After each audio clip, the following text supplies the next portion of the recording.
ಖ್ಯಾತ ದರ್ಶನ್ 4 ಗೋಡೆಗಳ ಮಧ್ಯೆ ಬಂದಿಯಾಗಿದ್ದಾರೆ. ಅವರು ಹೊರ ಜಗತ್ತನ್ನ ನೋಡೋದು ಯಾವಾಗ ಅಂತ ಅಭಿಮಾನಿಗಳು ಕಾಯ್ತಾ ಇದ್ದಾರೆ.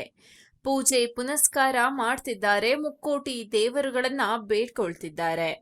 ಇನ್ನೊಂದು ಕಡೆ ದಾಸನ ಕುಟುಂಬದವರು ಸಹ ಹೋಗದ ದೇವಾಲಯವಿಲ್ಲ, ಬೇಡದ ದೇವರುಗಳಿಲ್ಲ ಅಂದ್ರೂ ತಪ್ಪಾಗಲಾರದು. ಅದರಲ್ಲೂ ದರ್ಶನ್ ಪತ್ನಿ ವಿಜಯಲಕ್ಷ್ಮಿ ಅಂತೂ ಹೆಣ್ಣು ದೇವರ ಮೊರೆ ಹೋಗ್ತಿದ್ದಾರೆ. 6ನೇ ಬಾರಿ ಕಾಮಾಖ್ಯ ದರ್ಶನವನ್ನ ಸಹ ಮಾಡಿ ಬಂದ್ರು.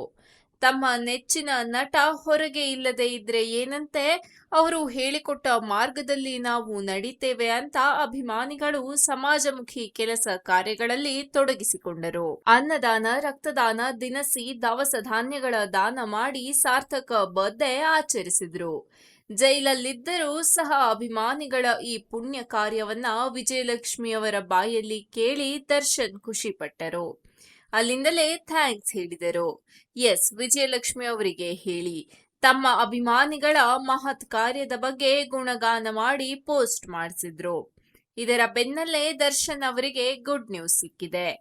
ಎಸ್, ದರ್ಶನ್ ಅವರ ಬಳಿ ಇರೋ ಗನ್ ಲೈಸೆನ್ಸ್ ಸಸ್ಪೆಂಡ್ ಮಾಡಲು ಪೊಲೀಸ್ ಇಲಾಖೆ ಆದೇಶ ಹೊರಡಿಸಿತ್ತು.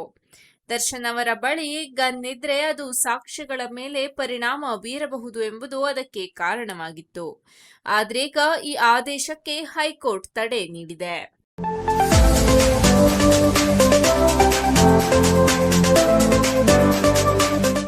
ನಟ ರಘು ಹಾಗೂ ಗಿಲ್ಲಿ ನಟ ಅವರು ಬಿಗ್ ಬಾಸ್ ಅಲ್ಲಿ ಸಾಕಷ್ಟು ಸುದ್ದಿಯಾದವರು. ಇಬ್ಬರೂ ಕೆಲವು ದಿನ ಒಟ್ಟಿಗೆ ಇದ್ದರೂ ಇನ್ನು ಕೆಲವು ದಿನ ಕಿತ್ತಾಡಿಕೊಳ್ಳುತ್ತಿದ್ದನ್ನ ನೋಡಬಹುದು. ರಘು ಅವರು ಎಷ್ಟೇ ದ್ವೇಷ ತೋರಿಸಿದರೂ ಗಿಲ್ಲಿ ನಟ ಪ್ರೀತಿಯನ್ನೇ ಕೊಡುತ್ತಿದ್ದರು. ಬಿಗ್ ಬಾಸ್ನಿಂದ ಹೊರಬಂದ ಬಳಿಕವೂ ಗಿಲ್ಲಿ ಹಾಗೂ ರಘು ಒಟ್ಟಾಗಿಯೇ ಇದ್ದರು. ರಘು ಅವರು ಈಗ ಗಿಲ್ಲಿಯನ್ನ ಅನ್ಫಾಲೋ ಮಾಡಿದ್ದಾರೆ. ಈ ಬಗ್ಗೆ ಚರ್ಚೆ ನಡೆದಿದ್ದು ಗೊತ್ತೇ ಇದೆ. ಈ ವಿಷಯದ ಕುರಿತಂತೆ ಗಿಲ್ಲಿ ನಟ ಅವರು ಮಾತಾಡಿದ್ದಾರೆ. ಗಿಲ್ಲಿ ಅವರ ಮನಸ್ಸು ಹೇಗಿದೆ ಎಂಬುದನ್ನ ಮತ್ತೆ ಬಿಡಿಸಿ ಹೇಳಬೇಕಿಲ್ಲ. ಬಿಗ್ ಬಾಸ್ ಮನೆಯ ಒಳಗೆ ಇರಲಿ ಅಥವಾ ಹೊರಗೆ ಇರಲಿ, ಅವರು ಎಂದಿಗೂ ಗಿಲ್ಲಿ ಬಗ್ಗೆ ಕೆಟ್ಟದಾಗಿ ಮಾತಾಡಿದ್ದು ಕಾಣಿಸಿಯೇ ಇಲ್ಲ. ಈಗಲೂ ಅವರು ಅದನ್ನ ಮುಂದುವರಿಸಿಕೊಂಡು ಬಂದಿದ್ದಾರೆ ಎಂದೇ ಹೇಳಬಹುದು. ಈಗ ಅನ್ಫಾಲೋ ಬಗ್ಗೆಯೂ ಅವರು ಜಾಗರೂಕವಾಗಿಯೇ ಮಾತಾಡಿದ್ದಾರೆ. ಅವರು ಯಾಕೆ ಅನ್ಫಾಲೋ ಮಾಡಿದ್ರು ಅನ್ನೋದು ನಿಜಕ್ಕೂ ಗೊತ್ತಿಲ್ಲ. ಸೋಷಿಯಲ್ ಮೀಡಿಯಾದಲ್ಲೇ ಗೊತ್ತಾಗಿದ್ದು. ನಾನು ಸೋಷಿಯಲ್ ಮೀಡಿಯಾ ಬಳಸಲ್ಲ, ಪೋಸ್ಟ್ ಮಾಡೋದನ್ನೆಲ್ಲ ಮಾಡಲ್ಲ. ಅವರು ಫಾಲೋ ಮಾಡಿರ್ತಾರೆ, ನಾನು ಫಾಲೋ ಬ್ಯಾಕ್ ಮಾಡಿಲ್ಲ ಎಂದು ಅನ್ಫಾಲೋ ಮಾಡಿರಬಹುದು ಎಂದು ಗಿಲ್ಲಿ ನಟ ಹೇಳಿದ್ದಾರೆ. ರಘು ಅವರು ಅವಕಾಶವಾದಿ ಎಂದು ಸೋಷಿಯಲ್ ಮೀಡಿಯಾದಲ್ಲಿ ಚರ್ಚೆಯಾಗಿದೆ. ಈ ಬಗ್ಗೆ ಗಿಲ್ಲಿ ನಟ ಮಾತನಾಡಿದ್ದಾರೆ. ರಘು ಅವರು ಮಗುವಿನ ರೀತಿಯ ಮನಸ್ಸು ಹೊಂದಿರುವವರು. ಅವರು ಯಾವಾಗಲೂ ಈ ರೀತಿ ಮಾಡಿದವರಲ್ಲ. ಅವರ ದೇಹಕ್ಕೂ ವ್ಯಕ್ತಿತ್ವಕ್ಕೂ ಸಂಬಂಧವೇ ಇಲ್ಲ ಎಂದು ಒಳ್ಳೆಯ ಮಾತನ್ನ ಆಡಿದ್ದಾರೆ.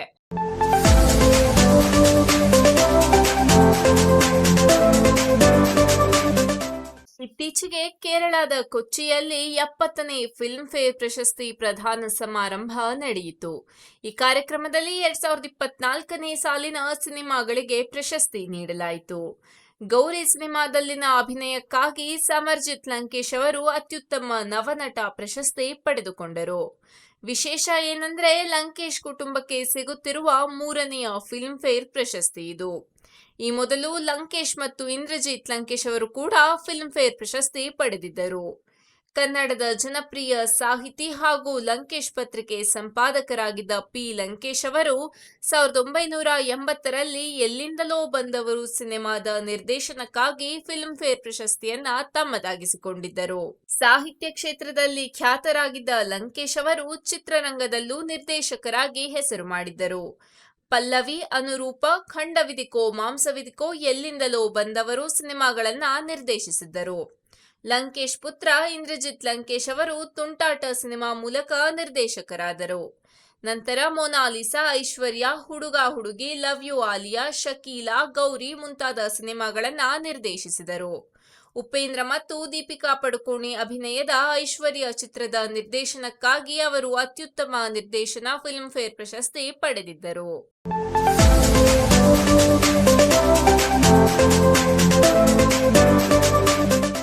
ಊರ್ವಶಿ ರೌಟೆಲಾ ಫೆಬ್ರವರಿ 25ರಂದು ತನ್ನ 32ನೇ ಹುಟ್ಟುಹಬ್ಬವನ್ನ ಭರ್ಜರಿ ಮತ್ತು ಐಷಾರಾಮಿ ರೀತಿಯಲ್ಲಿ ಆಚರಿಸಿದರು.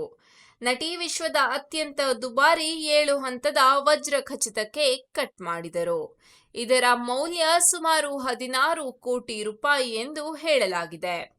ಊರ್ವಶಿಯ ಹುಟ್ಟುಹಬ್ಬದ ವಿಡಿಯೋಗಳು ಮತ್ತು ಫೋಟೋಗಳು ತಕ್ಷಣವೇ ಸಾಮಾಜಿಕ ಜಾಲತಾಣಗಳಲ್ಲಿ ಹರಿದಾಡಿದವು ಮತ್ತು ವೈರಲ್ ಆಗಿದ್ದವು. ಅಭಿಮಾನಿಗಳು ಆ ಕೇಕ್ ಮತ್ತು ಅದ್ಭುತ ಆಚರಣೆಯ ಬಗ್ಗೆ ಮಾತನಾಡಲು ಪ್ರಾರಂಭಿಸಿದರು. ಇದರಿಂದ ಅವರ ಹುಟ್ಟುಹಬ್ಬವು ಇಂಟರ್ನೆಟ್ನಲ್ಲಿ ಹೆಚ್ಚು ಚರ್ಚೆಯಾದ ಸೆಲೆಬ್ರಿಟಿ ಕ್ಷಣಗಳಲ್ಲಿ ಒಂದಾಗಿ ಮಾರ್ಪಟ್ಟಿತು. ಅವರ ವ್ಯಾಪಕವಾದ ಸೋಷಿಯಲ್ ಮೀಡಿಯಾದ ಪ್ರಭಾವ ಮತ್ತು ಅಭಿಮಾನಿಗಳ ಬೆಂಬಲವು ಈ ಆಚರಣೆಗೆ ಹೆಚ್ಚು ಗಮನ ಸೆಳೆಯಲು ಕಾರಣವಾಯಿತು. ಹುಟ್ಟುಹಬ್ಬದ ಆಚರಣೆಯ ಹೊರತಾಗಿಯೂ ಊರ್ವಶಿ ಅವರ ಐಷಾರಾಮಿ ಜೀವನ ಶೈಲಿಯಿಂದಲೂ ಸುದ್ದಿಯಾಗಿದ್ದವರು. ಕಳೆದ ವರ್ಷ ಅವರು 12 ಕೋಟಿ ರೂಪಾಯಿ ಮೌಲ್ಯದ ರೋಲ್ಸ್ ರಾಯ್ಸ್ ಕುಲಿನನ್ ಖರೀದಿಸಿದರು.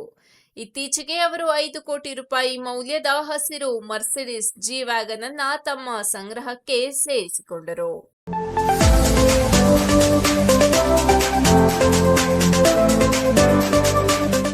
ರಾಜಸ್ಥಾನದ ಉದಯಪುರದಲ್ಲಿರುವ ಐಷಾರಾಮಿ ಹೋಟೆಲ್ನಲ್ಲಿ ನ್ಯಾಷನಲ್ ಕ್ರಶ್ ರಶ್ಮಿಕಾ ಮಂದಣ್ಣ ಹಾಗೂ ರೌಡಿ ಬಾಯ್ ವಿಜಯ್ ದೇವರಕೊಂಡ ಅವರ ಮದುವೆ ಶಾಸ್ತ್ರಗಳು ಆರಂಭವಾಗಿವೆ.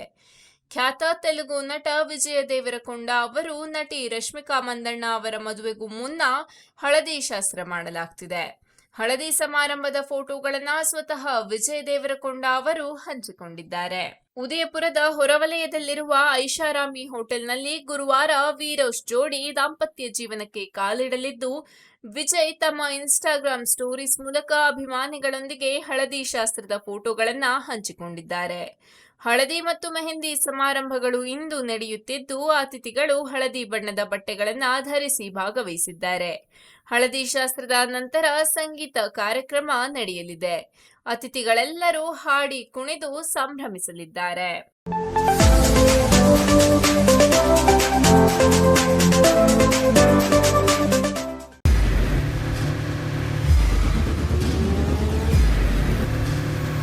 ಪ್ರಜಾಮಾರ್ಗ ನ್ಯೂಸ್, ಇದು ಜನಸಾಮಾನ್ಯರ ಧ್ವನಿ. ನಮಸ್ಕಾರ. ನೀವು ನೋಡ್ತಾ ಇದ್ದೀರಾ ಪ್ರಜಾಮಾರ್ಗ ನ್ಯೂಸ್. ರಾಷ್ಟ್ರದ ರಾಜ್ಯದ ರಾಜಕೀಯದ ಬಗ್ಗೆ ಹೆಚ್ಚಿನ ಸಿನಿಮಾ ಅಪ್ಡೇಟ್ಗಳಿಗಾಗಿ ಫಸ್ಟ್ ಲೈಕ್ ಮಾಡಿ, ಸಬ್ಸ್ಕ್ರೈಬ್ ಆಗಿ, ಹಾಗೆ ಫಾಲೋ ಕೂಡ ಮಾಡಬೇಕು.